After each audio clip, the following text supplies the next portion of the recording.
aquel tiempo, Jesús y sus discípulos entraron en Cafarnaúm, y cuando el sábado siguiente fue a la sinagoga a enseñar, se quedaron asombrados de su doctrina, porque no enseñaba como los escribas, sino con autoridad. Estaban precisamente en la sinagoga un hombre que tenía un espíritu inmundo y se puso a gritar: ¿Qué quieres de nosotros, Jesús Nazareno? ¿Has venido a acabar con nosotros? Sé quién eres, el Santo de Dios. Jesús lo increpó: Cállate y sal de él. El espíritu inmundo lo retrocedió y dando un grito muy fuerte salió. Todos preguntaron estupefactos: ¿qué es esto? Este enseñar con autoridad es nuevo. Hasta los espíritus inmundos les manda y le obedecen. Su fama se extendió enseguida por todas partes, alcanzando la comarca entera de Galilea. Palabra del Señor. Gloria a ti, Señor Jesús. Los milagros que Cristo realiza no son un espectáculo. No los hace el Señor para contentar a unos o a otros, para llamar la atención o para que estén más o menos contentos sus seguidores. Los milagros son expresión del poder de Dios y de su misericordia. Expresión del poder de Dios porque Jesús es la segunda persona de la Santísima Trinidad, que sin dejar de ser Dios asume nuestra condición humana, verdadero Dios y verdadero hombre, una única persona, pero dos naturalezas. Y por lo tanto, como Hijo de Dios, como Hijo del Todopoderoso, tiene poder para realizar esos milagros, esas curaciones, para calmar las tempestades. Los milagros son expresión del poder de Dios, pero también son fruto de la misericordia divina. Nos habla de cómo es Dios. Dios que siente compasión de los que sufren, porque puede, les cura.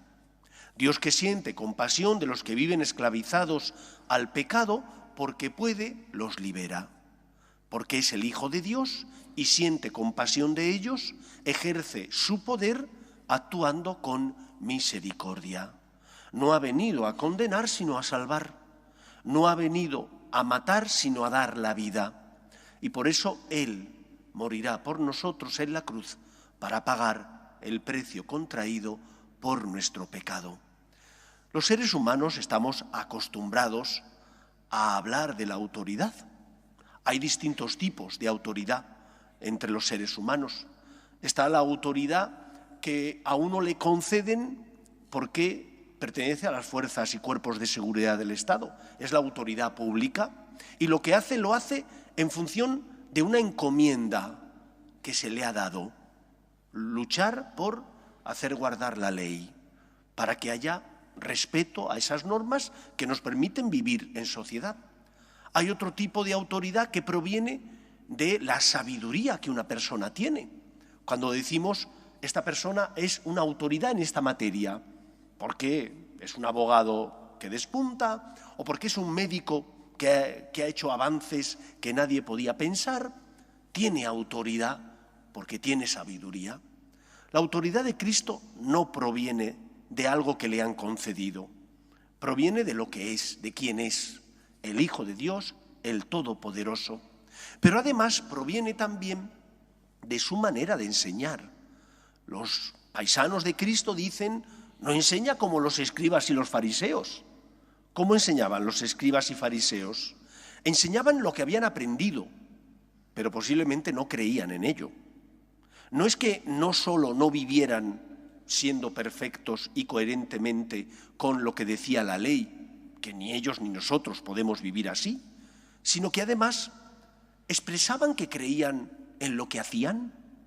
Porque Cristo sí, Cristo vive lo que dice, es lo que dice, mientras que nosotros, que no lo somos, estamos llamados a ellos. Y el primer paso es creer que lo que tú dices y predicas, que lo que el Señor te pide, es lo mejor para ti, para tu felicidad, para tu salvación y para el bien común de la sociedad. Cuando unos padres se educan a sus hijos cristianamente, cuando les enseñan a distinguir el bien del mal, cuando les enseñan a ser agradecidos, a dar gracias por los dones que tienen, a saber que tienen deberes y no solo derechos, están haciendo algo no solo bueno para sus hijos, sino también para la sociedad. Cuando tú crees lo que predicas y lo intentas vivir, se nota. Cuando tú hablas de algo que has leído, de algo que te has aprendido, a lo mejor dicen, ¡hoy qué discurso tan bueno!, pero no creen eso. Y se nota. Yo puedo hablar de Napoleón y puedo ser un experto en Napoleón, que no lo soy, pero que hable de Napoleón y sea un experto de Napoleón no significa que crea en Napoleón. Cuando tú hablas de Dios, ¿se nota que amas a Dios y que crees en Dios? ¿O por el contrario, no transmites, no porque no seas perfecto, que no lo eres, sino porque no te crees aquello que estás diciendo? Porque al menos no te lo crees 100%, porque te lo crees a medias. Y cuando uno se lo cree a medias, se nota en su manera de hablar, de transmitir, en la fuerza que pone en las cosas. En los Hechos de los Apóstoles, Lucas narra y recoge cantidad de acontecimientos de la primera iglesia, la iglesia apostólica. Y en ella dice Lucas que los que no tenían fe, al ver cómo los cristianos compartían con los necesitados y compartían entre ellos los bienes que tenían, tanto materiales como morales, dice Lucas, la gente dice, mirad cómo se aman. ¿Por qué? Porque no lo decían de boquilla, porque lo que decían lo vivían. Podían tropezar porque eran débiles, como tú y yo tropezamos, pero creían en lo que decían e intentaban que en su vida cotidiana se notara que tenían fe. Ante las cruces de la vida, ante las dificultades, ¿se nota que tenemos fe? Cuando tenemos que tomar una decisión importante en la vida, y no importante, cuando tenemos que tomar una decisión, ¿dejamos que Dios nos ilumine? ¿O abrimos el cajón de Dios para el fin de semana, cerramos el cajón de Dios y el resto de la semana Dios es el gran abandonado? ¿O la dialéctica de Dios, la forma de ser de Dios y lo que Dios me pide vivir, no puede ser en el foro civil? ¿Por qué? Porque en el foro civil tengo que ser un tiburón, o porque el foro civil tiene otras normas y otras leyes, y entonces el amor a los demás, el ser generoso, el ser una persona agradecida, eso no cuenta. No puedo vivir así. Mi fe no será una fe de verdad que ilumina si no la vivo con intensidad. En el año 313 de nuestra era, el emperador Constantino y el emperador Licinio dictan el edicto de la tolerancia. A partir de ese momento la Iglesia ya no es perseguida. Llevaba unos años en el que en muchos lugares ya había paz. A ese edicto se le llama la paz constantiniana. Aquello que aparentemente era algo beneficioso para la Iglesia, en el fondo fue muy negativo. ¿Y cómo? ¿Cómo va a ser algo negativo el que puedas profesar libremente tu fe? Pues sí, en algunos aspectos fue negativo.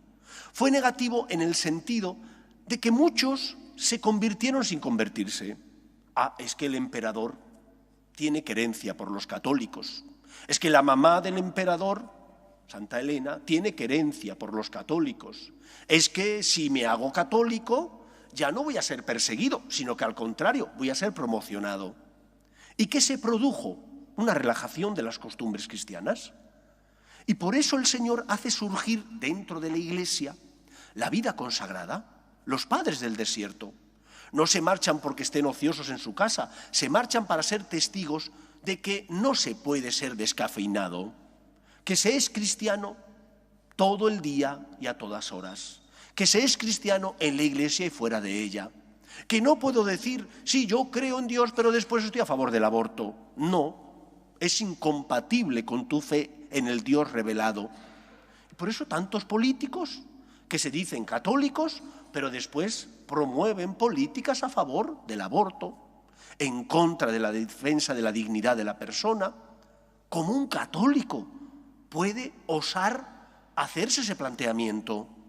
si soy cristiano, mi fe tiene que marcar mi vida, tiene que iluminar mi comportamiento, tiene que hacer ver a los demás que yo tengo principios.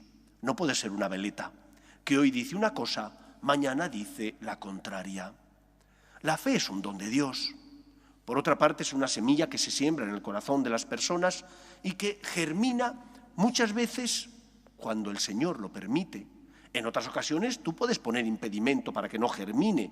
Malas compañías, falta de fe, ausencia de oración, y la semilla se puede morir, o al menos estar ahí latente. Pero sí que es verdad que aunque la semilla sea un don de Dios, que aunque muchas veces el Señor tiene sus tiempos, yo tengo que ser luz en el mundo.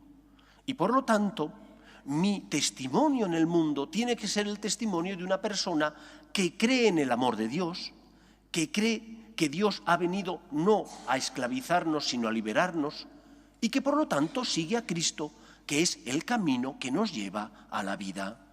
Seguir a Cristo no significa que, si soy un empresario, no tenga que luchar por generar riqueza y por lo tanto por ganar dinero. Lo tengo que hacer. Si soy padre o madre de familia, lo normal es que intente tener la mejor posición económica posible para mí y para los míos. Pero también tengo que compartir esos bienes con los demás. La alegría, la esperanza, la caridad, la lucha por la justicia, tienen que ser notas características de los cristianos, porque creemos en un Dios que envía a su Hijo al mundo para salvarnos, que se hizo justicia para redimirnos, que sube a la cruz para pagar el precio contraído por nuestro pecado. Y por lo tanto, no podemos pretender que nuestra vida sea una vida descafeinada, donde los fines de semana sí abro el cajón de mi fe en Dios, lo cierro y durante la semana me olvido del Señor. Una cosa es tropezar y caer porque somos débiles, y otra cosa distinta es vivir de espaldas a Dios durante 5 días de la semana o 6 días de la semana. Dios es mi Señor.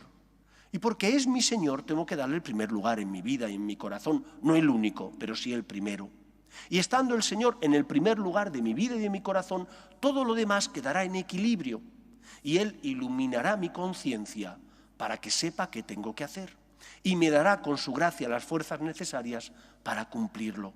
Y si he caído, me levantaré nuevamente, porque confío en la misericordia divina, porque creo en Él.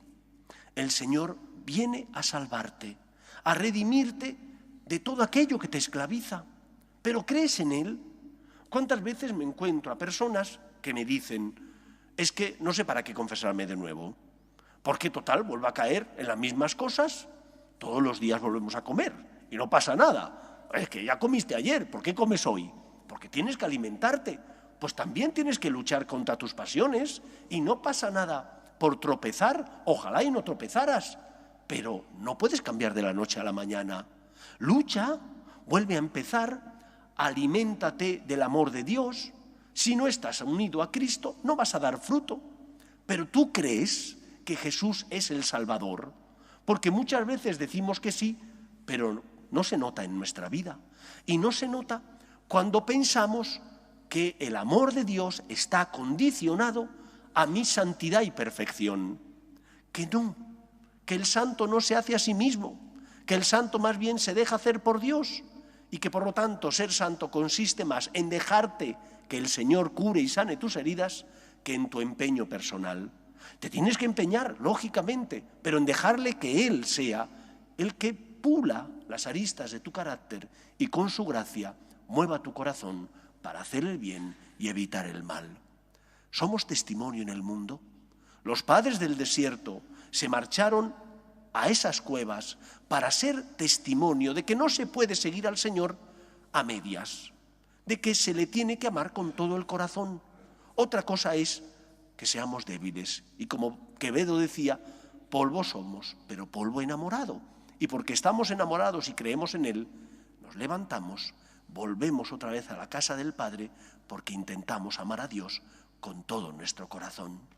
Que ese sea nuestro testimonio en el mundo, el testimonio de personas que creen en el Hijo de Dios, que creen en su autoridad porque han experimentado que Cristo es el Salvador y Él viene para salvar a todos aquellos que crean en su nombre. Pues que sea así en nuestra vida. Nos ponemos en pie.